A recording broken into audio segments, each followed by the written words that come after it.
My water broke the next day. They had to take out the cerclage that had been put in. And then my son was born about a day and a half, 2 days later at 23 weeks. So we were admitted to the NICU from there.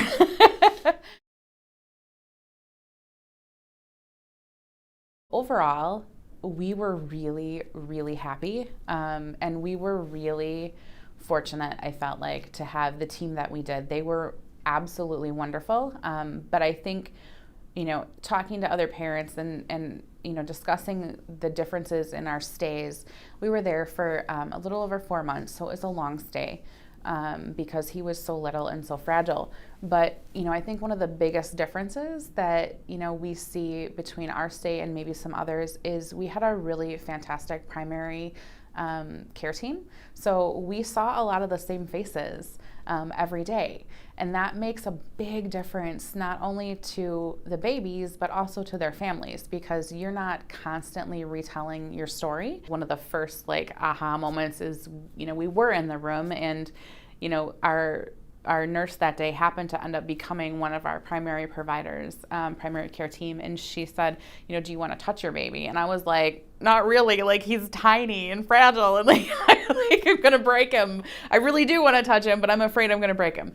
So it was, her being willing to show us, here's what you can do. And here are some of the ways that you can interact and care for him, that you don't have to be concerned that you're going to hurt him. I will never forget the first round that somebody finally said, instead of if he goes home to when he goes home. And we finished that round, and I remember my husband was there that day, and I said, they said when? We're eventually going to go home. So it's things like that the power of language and the power of being able to connect with a family, those are the little things that may seem insignificant in the daily life, because it wasn't, hey, the nurse remembered to give him TPN at a certain time. Those types of things don't stand out to me because that's what they do. But it's the small connection types of pieces those are the things that make a big difference.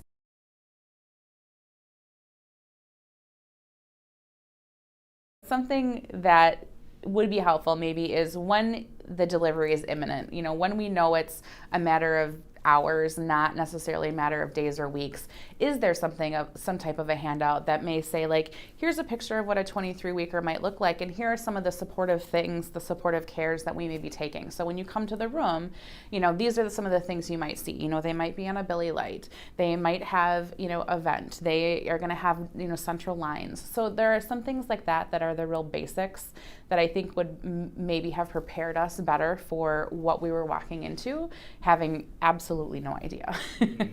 Encouraging parents to be there and telling them the things that they can do, whether it's hand hugs or whether it's holding or whether it's breastfeeding or whether it's, oral therapies, whatever they can do, give them a job if they're willing and able to do it. And sometimes that's not mom. Sometimes it's dad. Maybe mom says, look, I've reached my threshold of traumatic things for the day. I just can't do one more. And maybe it's dad. Or maybe it's, their primary nurse to say, hey, she's had a really rough day. I'm going to step in for this one and we'll do it next time. So, but just that education and the empowerment. So set them up for success because truly what they do once they get home is what ensures that baby thrives, not just survives.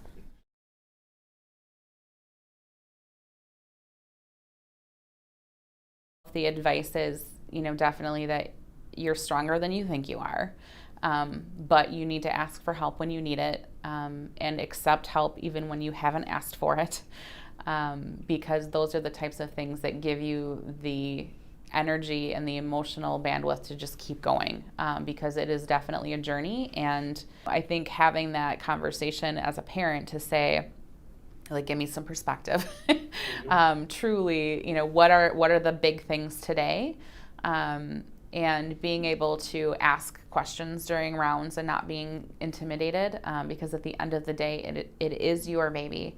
And at the end of the day, they are doing everything they can to make sure that your baby survives and thrives and is put in the best possible place, but the decisions are still yours. And then being an advocate for your partner, because whether you're a mom who's struggling, or a dad who's struggling, or, a partner who's struggling, or a grandma who's like, people are going to struggle. It's the NICU. It's not easy.